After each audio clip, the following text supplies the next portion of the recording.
Some people have already called this out that this was going to happen, but it's been interesting watching the strike unfold.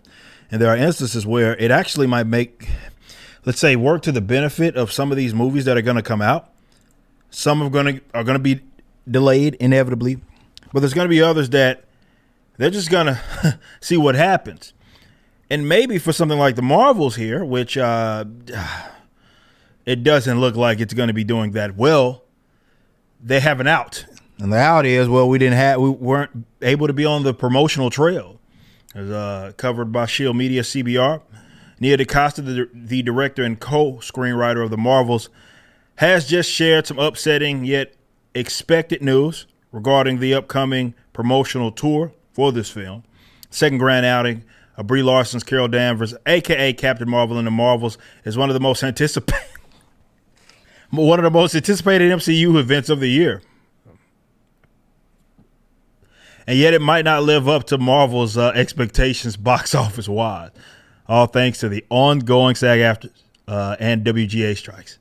So what they're saying is because of the strikes, right, it's already a baked in. If you want to call it an excuse, by all means, call it that. But it's baked in. And what they are saying already is that it's not going to meet its expectations. So if it does even bomb, well, they have their excuse. It's right there. It's right there for them. Provided the Marvel's release date does not get delayed again, and it is coming out in November, I believe. It just says that. Premiere in November, so its press tour needs to happen sooner rather than later. Yep, they have to get going like right now. Larson and the other cast members probably won't be able to present during the promo events, which is worrisome consequence of the strikes, in DaCosta's opinion.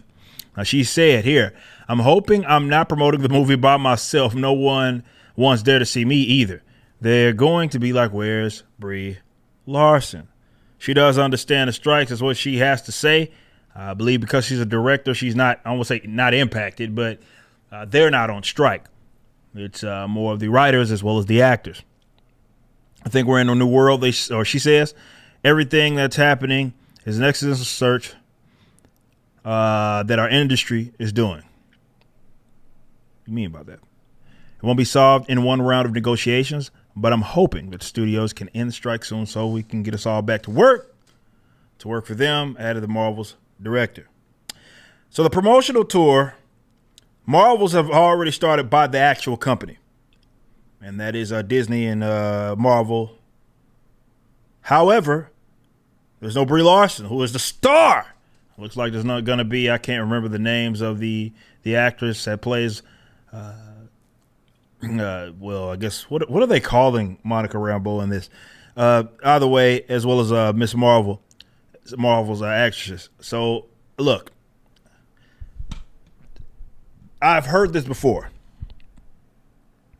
And there were people that would talk about it that were in our space that would say this could be a blessing because, well, they can just put it out and they have a baked-in excuse for something that doesn't perform well. Now, for this movie, though, I don't think that's going to work. I don't think there's going to be that big of an audience. Well, the Shield media and the Shield audience, if you want to call them that. I mean, I don't know if that's a proper term because the people that are interested in it are interested in it. It just is what it is. And, they're going to defend its poor performance, definitely in comparison to what they spent. I think that's the important thing that we have to note. They've painted themselves in a corner, Hollywood in general, especially with movies of this type, where they have to perform extremely well because they're spending so much money. So in order to get a return and in order to get some level of profitability, they have to sell a lot of tickets and it has to do well. Extremely well, not just well, extremely well, make a lot of money. And we don't think that this is going to do that. There's really not a whole lot of enthusiasm right now for the Marvel Cinematic Universe in general. And these characters, look, I get it. People are going to point to the first movie. It was sandwiched in between this ultimate just Endgame and Infinity War. They presented it marketing perfect because it's an important film. Kevin Feige's gassing her up. She's the most powerful human being that they're presenting in the Marvel Cinematic Universe. He literally said that. Most powerful character that they had. So they made it seem like this is going to be an uber important thing. And then what happened? Well, you remember Infinity War? She kind of is there at the beginning, then she's there at the end, or excuse me, end game. So she's not really that important, really at all. She wasn't. I don't know if she had maybe a bigger role, but that really explains why it's well played. It's perfect. That did so well. However, we're beyond those days. So the character, they're not even putting them standing alone anymore. This is technically Captain Marvel too, but it's now a collective movie that they're bringing in Ms. Marvel as well as another, which again, these are not that likable characters right now. And I just think they're in trouble, man. But hey, they got their excuse. So it is maybe a blessing in disguise, at least if you look at it from that angle. If you like this video and want to get into a new comic book universe, visit Rippaverse.com.